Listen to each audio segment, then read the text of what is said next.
Bonjour à tous, bonjour les amis, j'espère que vous allez bien. On accueille Eric de Tantième, Eric le cofondateur de Tantième. Comment ça va Eric? Eh ben super, en pleine forme. Toi, ça va, Marc? Tranquille. J'ai Tranquille. 1000 euros. Est-ce que je les investis sur des SCPI ou est-ce que je les investis sur de l'immobilier fractionné comme chez Tantième?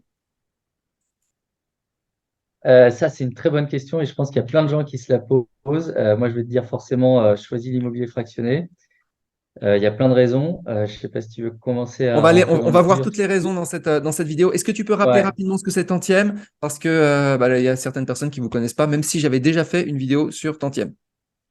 Bah, Tantième, nous, on est dans le modèle de l'immobilier fractionné.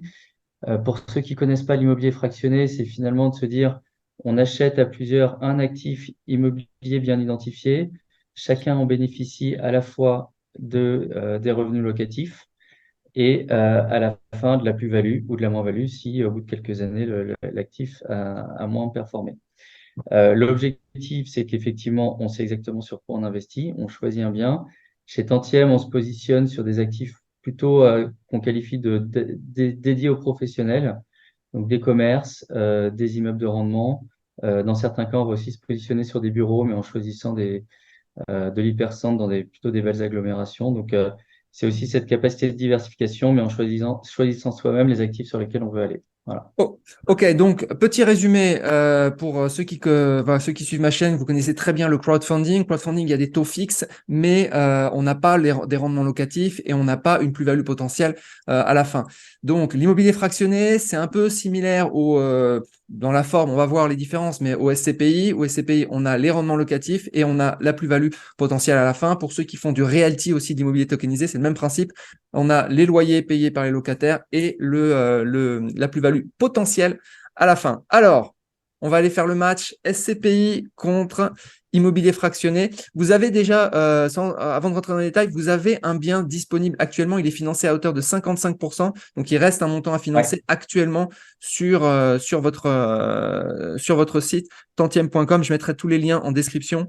On va juste aller voir rapidement le bien et puis ensuite, on va faire le match. Alors, on va partager rapidement. Voilà, ça c'est les SCPI, ça c'est Tantième. Donc c'est le bien iconique Bayonne qui est disponible au moment où on fait cette vidéo et qui a été financé à Ouais. hauteur de 55% actuellement. OK. Et il y a un petit bonus en passant par le lien en description. Je détaillerai tout en description, vous irez voir. OK, alors c'est parti. C'est parti. Je stoppe le share. Ah, j'ai pas mal de choses, hein. Je vais me faire l'avocat des SCPI, mais bon, disons que euh, mon cœur balance entre les SCPI et l'immobilier fractionné. Alors, premier élément, allez, les rendements. Les rendements, taux de distribution des SCPI, donc là, je vais en parler, puisque j'ai des stats sur mon site. Taux de distribution, allez, la majorité, on est entre 4% et 6%. Chez Tantième, l'immobilier fractionné, on est sur combien de taux de rendement? Rendement locatif, hein. Bah, ouais, si on prend l'exemple de Bayonne, on est en première année à 5,2%, sachant qu'il y a un boost la première année. Donc là-dessus, on est à peu près dans la moyenne haute des SCPI. Je crois que la moyenne en 2022, c'était 4,5%, je crois, les SCPI de distribués. Alors attention, hein, Sachant, j'ai les chiffres en temps réel, hein, des SCPI qui sont sur mon ouais, site. Donc là, j'ai 75 SCPI. On a la distribution des SCPI. On voit qu'elles sont regroupées entre 4 et 6%. Allez, la moyenne, en plus, c'est une belle gaussienne, elle doit être autour de 5%. Tu avais combien de moyenne, toi, sur les SCPI en 2022? moi, de 2022, je pense qu'on était à 4,6% de D'accord, d'accord. distribution Donc des c'est derniers. cohérent. C'est cohérent. Donc qu'est-ce qu'on Ouais, dit? ouais. On dit immobilier fractionné légèrement plus? Ouais, légèrement plus. Et puis surtout, là, on est en année 1. Et d'ailleurs, c'est un des gros arguments de l'immobilier professionnel, c'est qu'effectivement, la rentabilité augmente avec l'inflation. C'est-à-dire que tous les ans, on réévalue le loyer sur l'inflation. Donc, effectivement, alors on peut faire des simulations avec 10% d'inflation, mais nous, on va être raisonnable. On pense qu'il va y avoir 4% d'inflation cette année et peut-être aller encore 3 ou 4 l'année prochaine. Et qu'après, on va revenir à des choses plus normales autour de 2.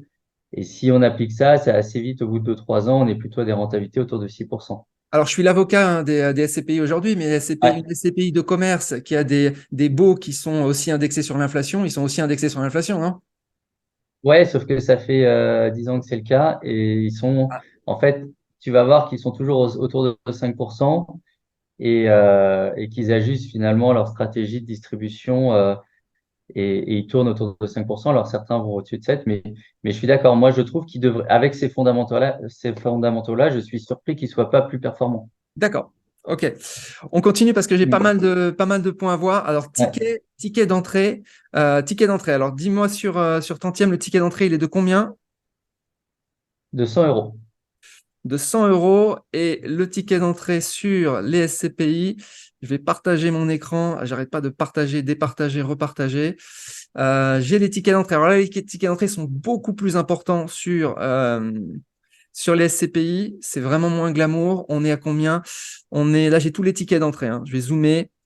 Ah, Ouais. on est minimum, allez, il y a des tickets d'entrée très faibles, mais la plupart des tickets d'entrée, allez, c'est minimum, là, je les vois tous, 1000 euros, 1000 euros, 1000 euros, 1000 euros, et ça, c'est vraiment le bas du panier, hein. Ça monte 2000, 4000, 6000, 8000, ça peut monter très, très haut. Donc, ticket d'entrée, OK, pour des petits tickets d'entrée immobilier fractionné, vous êtes gagnant, il n'y a pas de souci.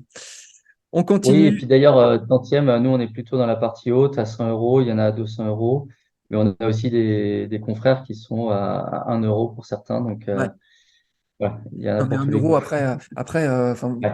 moi je leur parle en off, ceux qui mettent un euro, mais honnêtement, qui va investir avec un euro? Oui, ça n'a pas beaucoup C'est d'intérêt. pour Ouais. attirer les gens, pour dire voilà, vous pouvez investir. Ça montre qu'aujourd'hui, on peut investir avec presque rien. Je veux dire, moins qu'une baguette de pain, on peut investir et on peut, voilà. Mais bon, c'est sûr qu'avec un euro, on va pas aller très très loin non plus. Ouais, ça, c'est sûr. Les frais. Alors, les frais. Ah, les Ah, frais chez Tantième. Ouais. alors chez nous, les frais sont à la souscription, c'est-à-dire on prend des frais de 6 à 8% en fonction de l'actif. Notre type, c'est quand même de 8%, c'est-à-dire que vous investissez 100 euros. Donc, nous, au moment où on achète l'actif, on a 8% de frais de sourcing, de mise en place de tout l'environnement pour que ça soit bien réglementé par l'AMF. Il faut qu'on pose un dossier auprès de l'AMF. Il y a un système obligataire, il y a un système d'hypothèque. Donc, tout ça fait effectivement des frais, mais c'est aussi pour protéger les investisseurs. Donc, on est sur du 8%. Ça, c'est Euh, équivalent à à la c'est comparable à des souscription, frais d'entrée. Est-ce qu'on peut comparer ça à des frais d'entrée sur ouais, des SCPI? D'accord, ok, vas-y, continue. ouais, c'est ce qu'on va comparer aux 10-12% des frais de SCPI, sachant qu'effectivement, il y a différents modèles de frais de SCPI, mais c'est vrai que la majorité aujourd'hui est à 10-12%. Tu as peut-être des stats, Ah, j'ai mais les les stats, grosses hein, vas-y. SCPI. Alors, est-ce qu'il y a des frais de gestion? Ouais, je Je sais vais les que. montrer les stats, hein. C'est moi qui parle des Ouais. SCPI. Toi, il y a des frais de gestion aussi, Et il y a des frais de sortie. Dis-moi tous les autres frais que vous avez chez Tantième. alors après, en termes de frais de gestion, nous, on adapte nos frais de gestion à chaque actif, c'est-à-dire que l'exemple de Bayonne, objectivement, le Bayonne, depuis 11 ans, le locataire est en place, c'est un quittancement trimestriel. Toutes les charges sont prises en charge par le locataire. Donc, objectivement, à part un peu de compta et 4 quittances par an, il n'y a pas grand-chose. C'est pour ça que nous, sur ce bien-là, on a des frais de gestion assez réduits à 4%. Ce qui ne sera pas le cas si on va sur demain de la colocation, etc. Effectivement, il y a plus de turnover, un quittancement mensuel, donc on sera plutôt sans doute autour de 10% sur ces actifs-là. Mais effectivement, notre enjeu, c'est d'être au plus proche des frais qu'on génère pour bien exploiter un actif euh, et pas effectivement avoir un taux standard de 10-12%, sachant qu'il y a un point qui est hyper important, et notamment je parle en comparatif, c'est que 4% sur un actif à 1 200 000 euros, ça fait que on prend 5 000 euros par an de charges. Tu prends 4% sur un actif ou 5% sur un actif de 10 millions d'euros avec un exploitant comme tu peux avoir dans des CPI, ces 5%, ils valent beaucoup plus cher, quoi. C'est 5% de 10 millions d'euros, c'est 50 000 euros pour gérer l'actif, quoi. A contrario, sur des plus petits actifs, parce que certains vont sur des petits actifs à 200 000 euros, si tu prends 10%, tu gagnes que 2 000 euros. Donc, c'est Est-ce qu'on est en train de dire que, au-delà du taux. est-ce qu'on est en train de dire que pour les projets qui vont Ouais. être plus gros chez Tantième, vous allez baisser votre taux de frais de gestion, c'est ça? Bah, si on est sur des actifs, nous, on aimerait bien. Le modèle, il a encore plus de valeur, effectivement, sur ces actifs à 4-5 millions d'euros. Effectivement, il y a beaucoup de frais fixes, donc il n'y a pas de raison qu'on aille chercher 10-15 000 euros. Dans la mesure, là, on a effectivement un cas particulier. Enfin, il y a deux locataires qui sont en trimestriel, donc il faut être juste dans la gestion, en fait. Et c'est là où il y a des effets de marge énormes, c'est-à-dire que tu fais les maths, tu vas sur un gros actif à 5 millions d'euros ou à 10 millions d'euros dans une SCPI, tu prends 10%, On marche un Alors peu les sur la frais. tête, à mon sens. Allez, alors les frais sur les Ouais, SCPI, c'est douloureux. On est donc là, je les ai mis ici. C'est trié par la performance en 2022. Donc on a les frais ici et les frais d'entrée ici et les frais de gestion. On voyait les frais. ouais, On a du 10%. Donc frais d'entrée, hein, 10%, 10%, 12, 12, 12, 12, 7, 8. Non. Bon, c'est élevé. Hein, c'est autour de 10, 12. 10%, 8%, 9%. Je sais pas si j'ai la moyenne, mais à mon avis, c'est autour de, je sais pas si j'ai fait le graphe. À mon avis, ça doit être autour de 10%. OK. On a aussi des frais de gestion qui peuvent être très importants. Alors parfois les frais d'entrée sont faibles, mais il faut regarder les frais de gestion parce ils se goinfrent sur les frais de gestion. Parfois c'est l'inverse, on a des frais de gestion faibles et des frais d'entrée ouais, élevés. ouais. Donc, frais de gestion, ils sont là 12, 10, 12, 15, 15, 10, 12. C'est énorme. Des frais, des frais sur les SCPI, c'est vraiment, on a du 14, 14. Ouais, ils se font plaisir. Hein. OK. Surtout quand la SCPI Mais, cartonne. Ouais. OK, donc ça, ouais, c'était pour les frais. Donc, bon, immobilier fractionné, bon, ça, c'est gagnant sur les frais. Vous n'êtes pas gagnant partout, mais je pense que vous êtes gagnant sur pas mal de choses. Délai de jouissance. Délai de jouissance. J'investis là mes allez, 200 ou 200 euros sur le projet de tantième. Quand est-ce que je commence ouais. à calculer les intérêts et quand est-ce que je commence à percevoir mes intérêts? Le délai de jouissance, enfin, ce qui se rapprocherait du délai de jouissance chez nous, ça va être la signature chez le notaire. Je prends Ouais, l'exemple de Bayonne. Euh, Bayonne, notre objectif, c'est de signer chez le notaire le 1er septembre. C'est-à-dire que le 1er septembre, l'actif est à nous, en tout cas à la communauté tantième. Ça veut dire que les loyers perçus à compter du 1er septembre appartiennent aux investisseurs tantièmes. Comme un quittancement est trimestriel et donc se fait en avance de phase, les loyers du 1er septembre, on les touche le 5-6 septembre. C'est-à-dire qu'on va commencer, un, à faire pourrir les intérêts à partir du 1er si on signe le 1er chez le notaire, et deux, à verser du coup les rendements une dizaine de jours après, donc sans doute autour du 10 septembre. mais est-ce qu'on est en train de dire que là, par exemple, je paye aujourd'hui, j'envoie 100 euros ou 200 euros aujourd'hui, Ouais, voilà, et ouais, ouais, je vais toucher seulement mes premiers intérêts qui vont correspondre au loyer seulement en septembre, c'est-à-dire ouais, juillet, août, ouais. septembre, donc dans 2, 3 mois, c'est ça? Ouais, 2 mois et demi, Deux mois et entre demi. 2 et 3 mois. Ça dépend si tu es au début de la souscription ou si tu es à la fin. Ce délai de jouissance va être effectivement entre, allez, on va dire autour de 3 mois si on veut être le faire. Ça marche, ça marche. Délai de jouissance chez les SCPI, donc sur 75 SCPI, toutes les valeurs ici sont à jour et en temps réel que je vous montre. C'est pas des Mm. valeurs d'il y a 5 ans. Alors ça c'est pas terrible non plus sur les SCPI. On voit que la majorité des SCPI, on est autour de 3 mois. Bon, il y en a quand même qui sont autour de 1 mois, 2 mois, mais sinon c'est 3 mois. On a aussi du 6 mois. Ouais, on a du 5 mois ici pour des licences. Je pense qu'en moyenne, on doit être au-delà de 3 mois. Je pense qu'on doit être à 3 mois et demi, quelque chose comme ça. C'est voilà. Bon, là, mais bon, vous êtes à 2 mois et demi, donc vous êtes un petit peu mieux, mais c'est pas non plus, voilà, c'est pas instantané. Hein. C'est pas la semaine prochaine, quoi. Non, c'est pas instantané. Mais au-delà de ça, en fait, ce qui est le délai de jouissance, il traduit quoi? Il traduit, mais philosophiquement, c'est vrai qu'on est assez proche de la SCPI en termes de modèle. Mais philosophiquement, nous, on identifie un bien et on le collecte. C'est-à-dire, on dit, tiens, ce bien, il est intéressant. Il faut qu'on trouve des investisseurs pour ce bien. C'est-à-dire on sait sur quoi on va investir. Les SCPI, et je pense que c'est un point qui est important, notamment l'année dernière, ils ont quand même collecté 10 milliards. Tu es gestionnaire d'un fonds SCPI dans le 8e arrondissement de Paris. Tu dis, putain, ce mois-ci, j'ai collecté 100 millions. Il faut que je trouve 100 millions à investir et j'ai 3 mois pour le faire. Et en fait, philosophiquement, tu changes complètement l'approche. C'est-à-dire que tu te dis, ah ouais, j'ai 100 millions, il faut que je trouve 100 millions parce que dans 3 mois, je paye des intérêts sur ces 100 millions. Et du coup, en termes de stratégie d'investissement, de capacité à se dire, de négociation, etc., tu es quand même un peu pris dans la seringue, quoi. Ton patron, il dit, Tain, dans 3 mois, les mecs, ils ont mis 100 millions, il va falloir verser les dividendes. Donc, il faut, et notamment en 2022, d'ailleurs, on l'a vu sur les marchés, hein, moi, je connaissais un peu cet écosystème, il y a eu un peu une frénésie d'achat parce que quand tu lèves 10 milliards en un an, ben, il faut acheter pour 10 milliards. Et Est-ce que tout le tu monde as se bouscule. est-ce que tu as la stat, parce que moi je l'ai pas, je l'ai recherché. Est-ce que tu as la stat Ouais. du cash en fait qui est inutilisé, c'est-à-dire qui a été collecté par les SCPI, mais qui n'a pas encore qui n'a pas encore été investi, ou peut-être le temps entre le moment où ils reçoivent du cash et le moment où ils investissent. Est-ce que tu as une stat là-dessus? Je pense, mais il faudrait que je retrouve les chiffres, que c'est autour de entre 6 et 8%. Ouais, mais j'ai un chiffre comme ça en tête, mais Ouais. je faudrait que je te le retrouve. Ouais. Donc ça, D'argent un peu c'est un point. dormant. Ouais. Ouais. Ça, c'est un point super important. C'est que là, en fait, ce qu'on est en train de dire, c'est que pour l'immobilier fractionné, bon, là, on est sur un bien dédié, un bien spécifique qu'on est en train de financer. Il est Ouais. connu, tous les montants sont connus. Donc, voilà. Sur les SCPI, comme il y a plein de biens, en fait, c'est un fonds. Donc, ils collectent de l'argent et ils savent, au moment où ils collectent, bah, ils savent pas nécessairement s'ils vont l'investir ici ou là. Ils doivent trouver des projets. Et parfois, bah, il y a de l'argent qui est entre guillemets en dormance. Et là, on estime, enfin, selon les chiffres que tu me donnes, c'est 6-8% d'argent qui serait en dormance en moyenne dans les SCPI. Ouais. Et Ouais. donc, ça fait un rendement, et donc ça fait un rendement en moins. C'est-à-dire que cet argent, bah, il est pas rémunéré, quoi. Ou très peu, très faiblement. Bah, tu vois, on parlait des rendements, on parlait des frais. Moi, je suis surpris, et tu vois, j'aime bien les stats, je suis comme toi, je regarde, j'aime bien l'étude de l'IEIF, où on compare la performance sur 10 ans, sur 20 ans. Ils ont regardé les performances de différents placements, l'or, les actions, etc.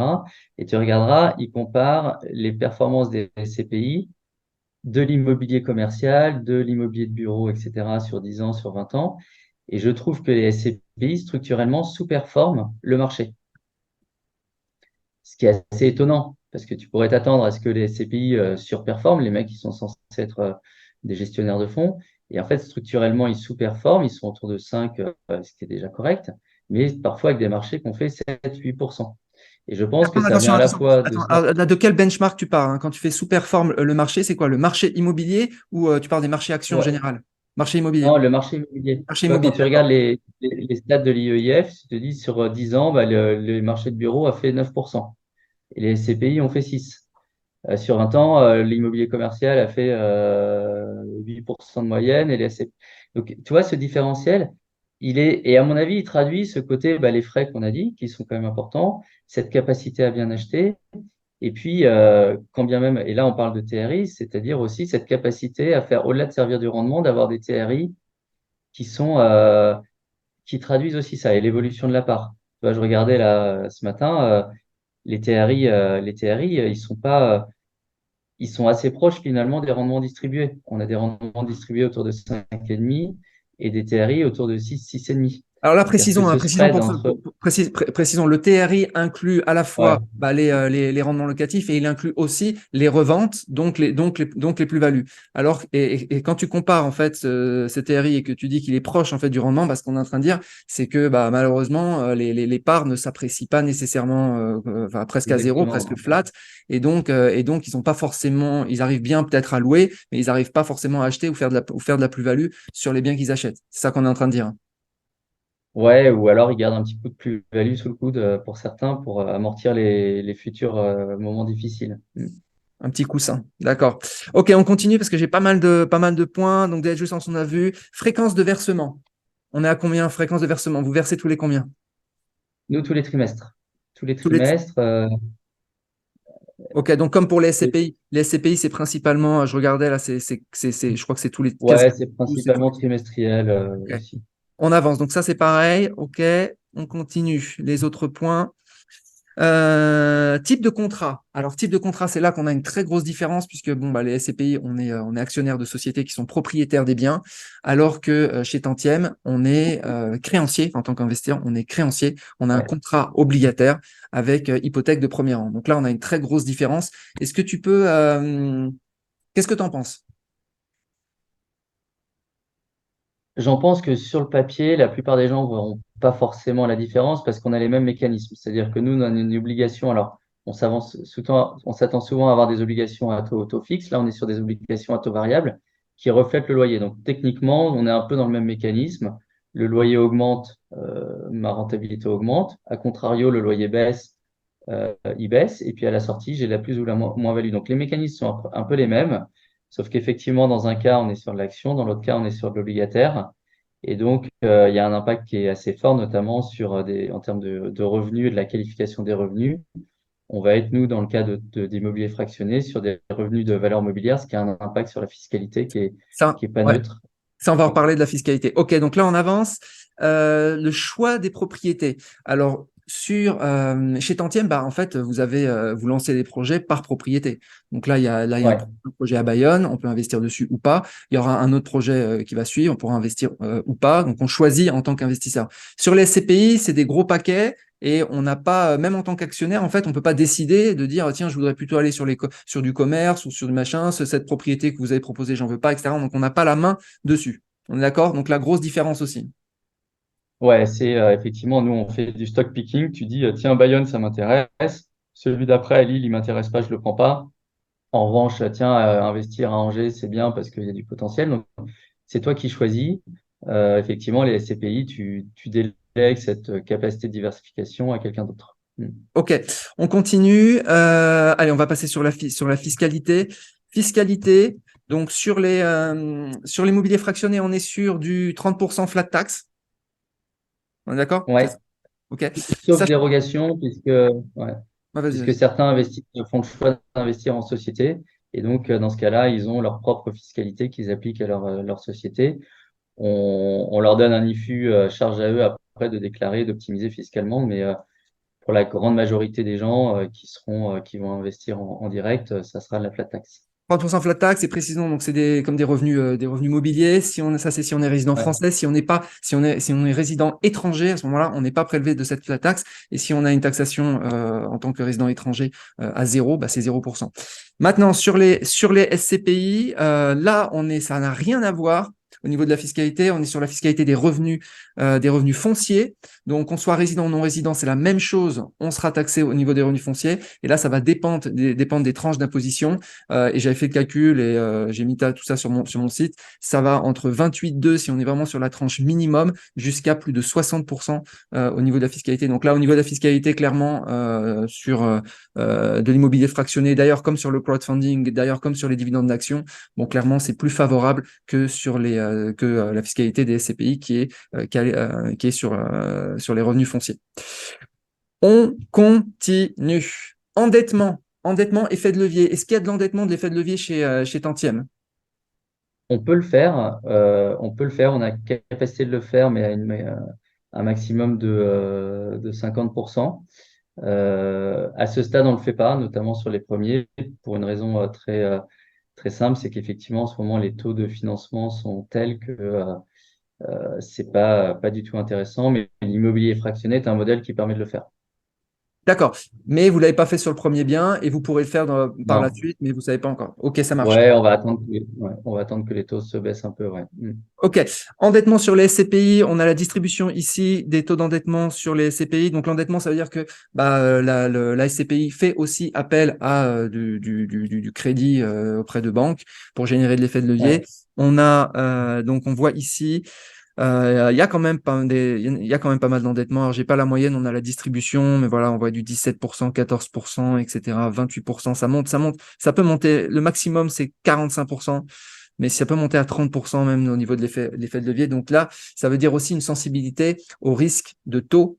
Voilà, si les taux montent, bah, Mm. d'un seul coup, ça va pas, ça risque de poser problème. Ouais, je crois que la moyenne, pareil, elle est autour de 17-18%, il me semble, de ton chiffre, ce qui est assez cohérent avec ton tableau, ouais. D'accord, on est bon, on continue. Alors j'ai mis un critère supplémentaire, c'est la difficulté à s'inscrire. Alors je l'ai mis pourquoi? Parce que je me suis inscrit sur 4 SCPI et sur les 4, il y en a une. J'ai dû envoyer des tonnes de documents, surtout en étant non résident. J'ai passé un mois et demi pour m'inscrire sur Quorum. J'ai fini par y arriver finalement. Mm. Pour s'inscrire, j'ai pas eu de problème pour inscrire sur Tantième. C'est presque dans la journée, vous validez l'inscription, quoi, c'est 24-48 heures. Normalement, on essaye même de le faire dans l'heure, mais effectivement, il y a des vérifications de pièces d'identité, donc parfois ça agrippe un peu, mais ouais, normalement, en 24 heures, 48 heures maximum, c'est réglé, ouais. Ok. Et On continue. Diversification. Donc diversification, là, c'est un petit peu délicat parce que chez Tantième, bon, on peut faire du stock picking, comme tu l'as dit, on peut sélectionner les ouais. projets comme on veut, aller sur celui-là, pas sur celui-là. Mais il faut faire l'effort aussi d'aller analyser chaque projet, d'aller se construire son portefeuille d'immobilier fractionné, un peu comme on se construit un portefeuille de crowdfunding. Alors que la SCPI, bah, finalement, on délègue cette diversification au gérant de la SCPI. si on n'en a qu'une, mais même si on en a plusieurs, bah, ils nous informent des projets sur lesquels ils ont décidé d'investir. Donc là, je sais pas trop comment qualifier ça. Qu'est-ce que tu en penses? Bah, le sujet de la diversification, ce qui est sûr, c'est que l'immobilier fractionné par rapport à, si je prends l'autre spectre, investir dans un LMNP ou un Pinel tout seul, où là, il faut mettre 40 000, 100 000 euros sur la table, c'est sûr qu'on est très très loin de la diversification. Donc l'immobilier fractionné permet justement de se dire, tiens, je prends 1 000 euros à tel endroit, 1 000 euros à tel endroit, et donc je fais ma propre diversification. Pour autant, comme on est dans le match sur la SCPI, effectivement, sur la plupart des SCPI, les plus anciennes, il y a une centaine de lignes. Donc quelque part, c'est je fais confiance à un gérant, je lui donne mes sous, et puis honnêtement, et bon, moi je pense que les SCPI sont des produits intéressants avec les quelques défauts qu'ils ont, mais euh, moi je regarde parfois les rapports annuels des SCPI. Objectivement, pour savoir si une SCPI va bien ou pas, c'est quand même vachement compliqué. Alors ils vont te mettre en avant le nouvel immeuble qui a l'air super bien, hyper HQE, tout ce que tu veux. L'important, c'est les 99 autres lignes. Euh, Prendre le temps d'analyser et de voir si une SCPI est vraiment solide sur ses fondamentaux et ce qu'elle a bien acheté il y a 5 ans, il y a 10 ans. Honnêtement, c'est quasi impossible. Il y a une centaine de SCPI aujourd'hui sur le marché, choisir la bonne. Donc, à un moment, c'est une question de confiance. Il faut gérer. Nous, il y a quand même une forme de responsabilisation de se dire, bah, tiens, Bayonne, j'y crois, Lille, j'y crois moins. Donc, effectivement, cette diversification, c'est chacun qui l'apporte. Mais elle est Euh, possible. je confirme que pour analyser parfois, bon, c'est pas des SCPI, mais c'est des foncières cotées. On va faire aussi des analyses de Ouais. SCPI, mais c'est pareil, il y a 400 pages, ça me prend 5 heures. Et ce qui ressort, j'analyse, je suis content d'avoir analysé parce que je suis actionnaire, mais je serais incapable de dire si elle va pas s'écrouler Ouais, c'est ça. dans l'année. Non, mais c'est très compliqué, c'est C'est très dur. compliqué. Non, mais c'est dur. Objectivement, c'est dur. Même quand on connaît un peu cet univers, waouh, faut se lever de bonne heure. Ouais, ouais. Donc, Ok, donc on continue. Est-ce qu'il y a un risque spécifique au titre obligataire? un risque spécifique au titre obligataire, le principal risque, peut-être tu l'as dit en introduction, c'est qu'on met une hypothèque sur le bien. C'est-à-dire que l'obligation, elle porte sur tantième, sur la structure tantième. C'est-à-dire si tantième fait faillite, tu peux dire, bah, ils vont quelque part, mon titre tombe à zéro, comme le cas en crowdfunding. Si le Hmm. promoteur fait faillite, ben, il n'est pas capable de rembourser son obligation. Merci, au revoir. Côté immobilier fractionné, en tout cas chez Tantième, comme on met une hypothèque de premier rang sur, je prends l'exemple de Bayonne, si nous demain on met la clé sur la porte, il y a le notaire qui revend Bayonne et il rend l'argent aux investisseurs. Nous, on n'a pas le droit de se servir sur Bayonne en disant, bah tiens, on allait moins bien à Lille et puis on a merdé sur un autre truc. Tu as investi à Bayonne, le notaire revend, il dit non, non, messieurs, vous ne servez pas, c'est les investisseurs qui se servent. Ce qui ne veut pas dire qu'il n'y a pas de risque. Peut-être que certaines villes vont prendre plus ou moins, mais on limite ce risque. Tu vois, on doit écrire perte de capital. Euh, oui, il y a un risque de perte de capital. Souvent, on dit perte totale de capital. Pour ça, il faudrait que Bayonne s'effondre ou que l'immeuble s'effondre, que tout soit. Donc, il faudrait aller assez loin pour cette prise de Et risque. même s'il s'effondre, il y a quand même une assurance. Il restera quelque chose quand même à la Et il fin. y a des assurances. Enfin, il faudrait un enchaînement de plein de choses pour que. Donc, ce qui explique aussi qu'il y a des niveaux de rendement un peu moins élevés qu'en crowdfunding qui va aller chercher du 8-9%, qui est plus risqué forcément. Mais on fait pas le match avec les crowdfunding, mais sur le crowdfunding, on a Ouais. aussi souvent des hypothèques de premier rang sur les biens qui ont été acquis Oui, sachant qu'ils sont pour la plupart à construire ou à rénover. Ou à rénover. ou à rénover, et qu'il y a une part de travaux importante. Mais oui, oui, je suis d'accord. Ouais. Ouais, non, d'accord, on est d'accord là-dessus. Les derniers points, quand on est actionnaire de SCPI, moi je reçois des mails parce que voilà, il y a des assemblées générales, etc. On a le sentiment qu'on a un petit pouvoir de décision, qu'on nous informe des choses, etc., sur des choses, etc. Chez Tantième, le fait de faire partie du projet de Bayonne, est-ce qu'on est informé d'un peu de la vie du projet? Et deux, est-ce qu'on a un pouvoir de décision? Pouvoir de décision qui pourrait être, par exemple, de se dire, est-ce que je peux décider à un moment donné, collectivement, on peut décider de revendre Bayonne, par exemple, ou d'augmenter les loyers, ou je sais pas. Est-ce qu'il y a, ou bien est-ce que Ouais. ça, voilà, est-ce qu'il y a ce type de pouvoir de décision? Alors, je ne sais pas quel est le pouvoir réel de décision à côté SCPI, compte tenu du volume d'actionnaires qu'il y a, mais peut-être qu'ils entretiennent ça.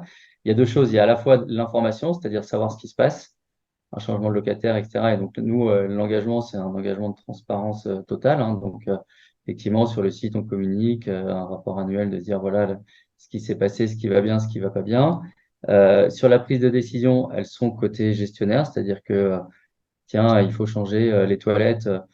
Si je commence à interroger 2000 personnes pour savoir s'il faut changer ou pas les toilettes, c'est sûr que on va perdre en performance. Donc, il y a un moment, voilà, c'est une prise de décision du gestionnaire. Il y a un point qui est important, c'est à la sortie. Il y a des gens, nous, on a l'engagement de revendre, enfin, en tout cas, de redistribuer sans frais au bout de 8 ans. Au bout de 8 ans, tu as investi à Bayonne. À un moment, et ça, c'est un vrai point, je veux prendre ma plus-value. Tu vois, je veux sortir de ma SCPI. Le marché a fait plus 20%. Votre part, elle est sous-cotée de 10%.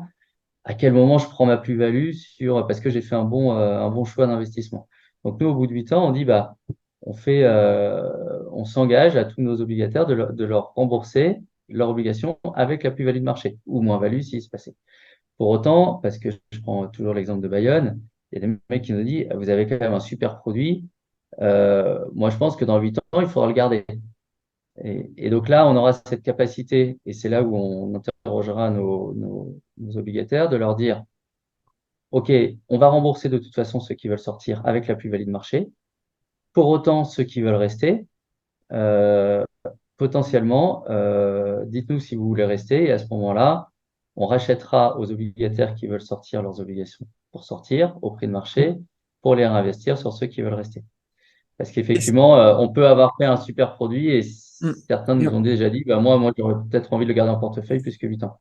Est-ce qu'il y a un marché secondaire sur les projets donc d'immobilier fractionné de tantième? Est-ce que je peux acheter Ouais, aujourd'hui et j'ai dit j'ai pas envie d'attendre 8 ans, je l'ai gardé un an, ça s'est bien passé, mais je voudrais récupérer mes billes pour les réinvestir autre ouais, part si j'ai envie. Comment ça se passe cette revente et à quel prix? Et qui nous rachète? ouais. Alors, c'est un très bon point, c'est le nerf de la guerre. Enfin, le nerf de la guerre, un point important. Nous, ce qu'on veut, c'est pas que ça devienne un marché spéculatif. Tiens, au bout d'un an, comme si j'avais une action, Bayonne a pris 15%, je prends ma plus-value, je sors. Pourquoi? Parce qu'il y a des frais de notaire, notamment, qu'il faut amortir, qui s'amortissent en immobilier sur des périodes plus longues. Pour autant, la réalité de la vie, c'est que parfois, on a besoin de ces sous parce qu'on a besoin de faire autre chose, etc. Donc, comme pour les SCPI, nous, on va mettre en place à partir de 2024 un système de sortie. Les obligations sont nominatives, on a un registre des obligations nominatives, et donc il y aura un système de sortie, mais il y aura sans doute, enfin il y aura des frais qui seront de l'ordre de 3 à 4 justement pour éviter ce côté spéculatif, je prends ma plus-value, je sors. Et ça, les SCPI appliquent un petit peu les mêmes règles hein, quand on sort un peu en avance de phase trop rapidement, pour inciter les gens à se dire, je suis vraiment dans une logique patrimoniale, c'est là qu'on pense que la plus-value, la valeur de ce type d'investissement, elle va se faire. Et donc, inciter les gens à rester sur l'échéance. Mais oui, il y a des aléas de la vie qui fait que parfois on doit pouvoir sortir. Et donc, un peu sur le même modèle des SCPI, on mettra un marché secondaire à partir de 2024 qui permettront de sortir, mais avec des frais. Mais avec des frais et on ne pourra pas donner le prix auquel on souhaite vendre. Par exemple, si je veux vendre avec plus 10%, parce que vous avez une politique anti-spéculation, c'est-à-dire, OK, le gars, vous Ouais, interdisez ça. oui, on l'a vu sur d'autres plateformes que ça crée beaucoup de sujets et Moi, je j'aime vois, bien, nous, hein, moi, j'aime bien. Honnêtement, non, mais c'est un petit peu. l'offre et ouais. Et Non, je disais parce voilà, que après, je faisais le match ouais, souvent avec SCPI versus foncière cotée et je mets toujours comme avantage, parce que moi j'aime bien l'offre et la demande, le marché, etc. Voilà, laisser le marché libre. Et c'est vrai que voilà, je pointais du doigt un petit peu ça. Mais derrière, on me disait sur les SCPI, oui, mais le fait de ne pas avoir de marché, justement, ça permet de faire baisser la volatilité parce on fait pas ouais, bouger les cours non plus tous les ans. Enfin, toutes les microsecondes, on les bouge un petit peu de temps en temps, revaloriser par un valorisateur externe, etc., etc. Vous êtes plutôt dans cette logique de ouais, ouais, ouais. SCPI, ouais. Bah, en fait, ce que tu décris là, effectivement, c'est bien dans un marché pur et parfait type action.